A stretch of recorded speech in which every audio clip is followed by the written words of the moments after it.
kind of a more bursty rogue, and they run cards like the Tinker's Sharp Sword Oil, and they basically try to burst your opponent out in a few turns.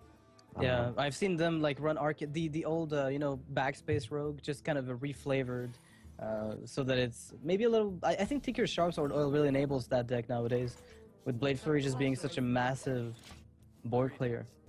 Yeah, if you use Tinker's Sharp Sword Oil, there's just a lot of synergies that go with it. There's like the Blade Flurries, there's Preparation is just really good. Because Tinker's Sharp Sword Oil is essentially 6 damage to the face sometimes. Yeah. And if you have a Blade Flurry, it can be up to 9 damage to the face. Yeah, it's a little bit more balanced than the Alpha Bite Savagery, but it's the same amount of damage output. And this is really going to be a slow start for the Priest, no minions, so Amaz is going to have to wait for his Dark Cultist. I haven't even seen a Dark Cultist now that I think of it. Oh yeah, that's true. It's such a strong card though, so I'm not sure if Amaz would cut it, but there's just so many random cards in Amaz's deck, like Sneed's Old Shredder and Ragnaros, that it's possible that he could have cut it. Yeah, I'm just trying to figure out here why you would do so. The Thought Steal. He's gonna get Assassin's Blade. Don't worry about it. He's gonna just find the other Deadly one. Poison. No problem, right?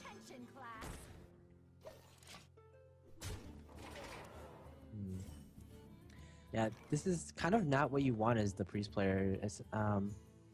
The way Priest wins in this matchup is that they develop a board early and Rogue can't deal with it.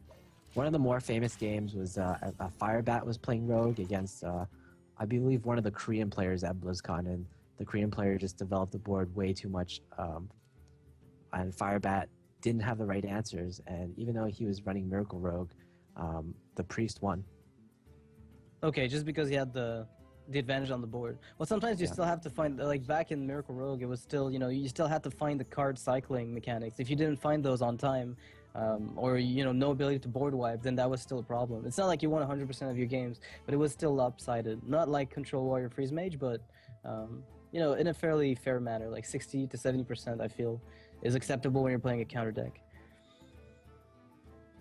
All right, so right now, if you are Kaldi, do you just Deadly Poison and trade away one of your minions, or there's a lot of options here. Yes. I think the problem with Deadly Poison is that it just doesn't fully utilize your mana, and you're also not that scared of the tokens that your opponent's Violet Teacher can throw out. Wow, great top deck. That is insane. Not only does he clear the Violet Teacher easily, not putting a lot of damage on his minions, but he gets a 1/1 token. That's great. This is arguably the best top deck he could have had in this specific circumstance, I think. Well, fortunately, Amaz can board clear right now with the Akanai Circle. I believe he kept that combo in his opening hand, so he deserves this clear. Yeah, it's one thing you need to be able to do, because rogues don't, I mean, they need to get, a really good sprint with prep to replenish their hand. So if you can get a good 2-for-1 here and maintain the Akanai on board and transition to the late game, you're going to have a much easier time. It's a nice board clear. It's not like hyper value, but it's fine. Well, not a very exciting turn. Just an obvious Sludge Belcher right now. Oh, come on, that was exciting. There's an Akanai Soul Priest who just died. Oh, man. All the excitement. That's crazy. Shadow Madness is here, and Shadow Madness recombo you later, ladies and gentlemen. It is happening. Kaldi's like, oh, no. Oh, no, what is not it going to be? please. Harrison Jones? No. Starving Buzzard. It's no problem. He's just going to Sneed's Old Shredder into Gazrilla. There you go. Get a card draw off of that. Not quite what was planned. That's like the worst outcome. There is no worse 5-drop. It's worse. No, there's none. Anti-Healbot and Bomb Blobber are the worst. Okay. And this is like under them. I don't even know how you can have worse than that. I trust you, Noxious. You seem to be like the master of useless Hearthstone trivia. What do you mean by that? I know perfectly interesting information. So I think you let the Buzzard live just to spite Amaz. You just killed the Recombobulator. I mean, it's basically, are you going to play around whether he has pandas in his deck for the Recombobulator, or are you going to play around whether he has beasts in his deck for the... Oh, he does wow. That. I am shocked. So basically, this is Kaldi saying, I think it's more likely that you have beasts in your deck than Oasis Snapjaws than pandas. Oh my goodness. Oh, please kill me now. I'm dying here. All right, so. Okay, this is actually not that bad of a turn, right? I mean, Sylvanas can just get. You can't feel good about either of those plays, but. You still have to make them. Yeah, I guess Sap is the play. And these minion-based rogues, I think they run 2 Saps, so Yeah, I most think of them there's probably going to be a second one left in the deck. Yep. Also, we'd like to thank the current top donors for the Child's Play Foundation fundraising that we're doing right now. OG Wilson, who donated $50, and Kinguin for $100, which is fun name there. Yeah, thanks a lot, guys. Every little bit helps. Yep. $50, $100. They can buy part of a console for these new gamers in the hospitals. All right, so back to the game. Amaz is currently. I feel like he's in a really nice position with that Sylvanas just being really annoying here.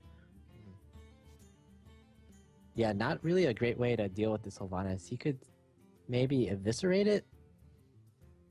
And give the slime. I mean, giving the slime is not really a big problem because he can just, Blade Flurry it off the board eventually. But yeah, that might actually be it. Yeah, the problem is like all your minions are like they're strong minions and you don't want them to get stolen. So you'd rather give him a slime and give him the eviscerate rather than having him potentially steal a Trade Prince or a Ragnaros. Yeah, stealing Trade Prince is one of the funniest things with mind control. Have you ever done it? You No, just both mind control back and forth until fatigue hits, and then you're still doing it because you don't want to let the opponent have it. I can't honestly say that's ever happened to me. It's awesome. It's arguably the most awesome thing. One day you shall witness it. All right, so there's a Sneed's Old Shredder, which I think is a really strong card at the moment because a silence would be necessary to deal with it, or some kind of sap, which it would just come back at this point. Yeah, I think the Sneasel Shredders, the popularity of that card has increased dramatically after Kit Kats used it and got 3 Kel'Thuzads in a row in the ESL tournament. I'm sure you've seen that highlight. I have seen that. It's Sneed's Old Kel'Thuzad is basically what it is. It's not even a Shredder at this point. There's no way that the Kel'Thuzad is just hiding in there all the time. Yet. Okay, so what we can hope for here is that Ragnaros is YOLO played, kills the Shredder, and then spawns a Lore Walker Cho. Yeah, Lore Walker Cho, I find sometimes, if you get the Lore Walker Cho, it's sometimes better for your opponent than it is for you, because your opponent always has the option to kill your Lore Walker Cho, but you don't always have the option to kill your own Lore Walker Cho. Oh, so you see Lore Walker Cho. Oh, no, Harrison Jones. Okay, that's pretty average, I would say, right? Yeah, it's really on the average scale of what you can get from Sneeds. It's actually, like, the average, I feel, from what I calculated, was somewhere around the 5 mana cost, but even then, this one is a fairly bad 5 mana card. It's not that interesting. Like, you'd rather get a Hogger, obviously. So it's a slightly underneath the average you're gonna get. Okay, it looks like there's gonna be a Shadow Word Death coming. Is there a lethal looming here with Akanai ping? That's 6, 7, 8. I mean, not just if it's coming in the next few turns. If he had stolen that Assassin's Blade, then maybe.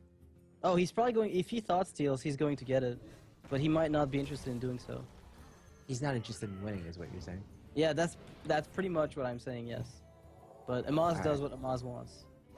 Amaz doing that in the right order, circled before Akanai. I had so many people shame concede when they do that and just swipe their own board. It's pretty amusing. All right, so this is a position I'm not sure I feel comfortable in being Kaldi. I guess Deadly Poison would help a lot here. You could still get it. Yeah, if you prep Fan of Knives. From Amaz. Let me get that. So prep Fan of Knives here, I guess, to draw the card and then dagger up Deadly Blade Flurry. Yeah, I'd say prep Fan of Knives is probably your best hope. I mean, you have to backstab something first, right? Backstab maybe the 4/7 first.